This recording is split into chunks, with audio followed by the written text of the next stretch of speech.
আর এবার নজর রাখবো রাজ্যে বীরভূমের দিকে, কারণ কোন্দল শুরু হয়ে গেছে তৃণমূলের নতুন বছরেই। দুবরাজপুর, যেখানে হেতমপুর গ্রাম পঞ্চায়েতে তৃণমূলের প্রতিষ্ঠা দিবস উপলক্ষে পতাকা তোলাকে কেন্দ্র করে গোষ্ঠীদ্বন্দ্ব, মারধরের খবর আসছে।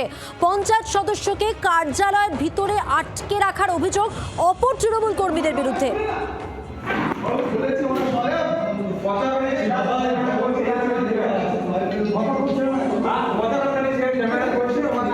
প্রতিনিধি প্রসেনজিৎ মালাকার রয়েছেন টেলিফোন লাইনে। প্রসেনজিৎ, আরো একবার বীরভূম বছরের শুরুতেই বিতর্ক পিছু ছাড়ছে না। দেখো, একেবারেই তাই। এবং বীরভূম জেলায় একের পর এক গোষ্ঠীদ্বন্দ্ব তৃণমূল কংগ্রেসের যে অস্বস্তি অনেক বেশি বাড়িয়ে তুলেছে, এটা বলার অপেক্ষা রাখে না।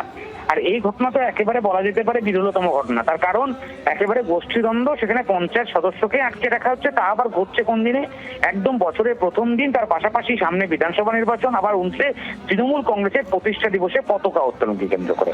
অর্থাৎ বুঝতেই পারছো, গোটা ঘটনাতে বিতর্কের কোনো অভাব আর নেই। বলে সেই জায়গায় দাঁড়িয়ে শাসক দল তৃণমূল কংগ্রেস তারা কোন পথে যায়, নেতৃত্ব কোন পথে ব্যবস্থা নেয়, সেটাই কিন্তু সব থেকে বড় দেখার বিষয়। এবং যেটা আমরা দেখতে পেলাম যে পঞ্চায়েত সদস্যকে রীতিমতো আটকে রাখা হলো, পরবর্তী পুলিশ গিয়ে তাকে উদ্ধার করলো। ফলে গোষ্ঠীদ্বন্দ্ব কোন পর্যায়ে অব্দি পৌঁছেছে এটা বলার অপেক্ষা রাখে না।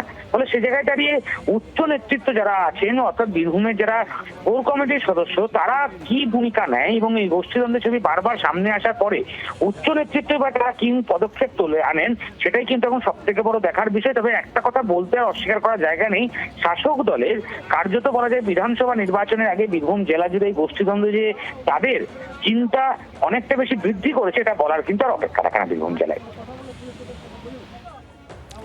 ধন্যবাদ প্রসেনজিৎ। এবার দুই গোষ্ঠীর কি বক্তব্য, কি অভিযোগ, পাল্টা অভিযোগ শোনাবো আপনাদের পরপর।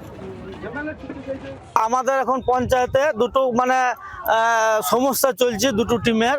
আজকে প্রতিষ্ঠা দিবস আছে, কালকে রাতে কথা হলো আমাদের সবাই মিলে বসে পতাকা উত্তোলন করব। সকালে এসে দেখি আমাদের যে ফ্ল্যাগ ছিল একটা, আর একটা পাইপ ছিল, সেই পাইপটাকে জোর করে বার করে ছোট মতন একটা ফ্ল্যাগকে ওরা এখানে টেঙে দেয়। দুষ্কৃতি ভাবে জোর জবরদস্তি করে এসে আমার সাথে অশান্তি করে, ঠেলাঠেলি করে এবং আমাকে পার্টি অফিসার ওইখানে আটকে রাখে।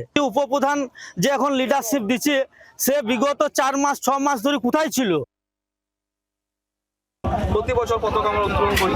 আবার হঠাৎ করে আমরা দেখি একজন ব্যক্তি এসে পতাকাটা নামিয়ে দেয়, কারোর সঙ্গে আলোচনা না। ব্যক্তিটা কি? ব্যক্তি সে উজ্জ্বল। কি আছে? হেরস্তুল্লাহ, পঞ্চায়েতের একজন মেম্বার। এটা কেন করলো? তুমি এটা পতাকা নামানো, তুমি কে? তোমার যদি মনে হয় যে আমরা একটা পতাকা তুলবো, তুমি আলোচনা করতে পারো, আসতে পারবে। বা আরও বিভিন্ন জায়গা আছে পতাকা, সংসদে সব জায়গায় তৃণমূল কর্মীরা করতে পারে। বলতে চাইছি যে আমি দলের সব কিছু, তোমরা কেউ না, এইটা প্রমাণ করতে চাইছি। সেটা প্রতিবাদে আমরা কিন্তু প্রতিবাদ করেছি। বাংলার আওয়াজ, বাঙালির আবেগ, জি 24 ঘন্টা।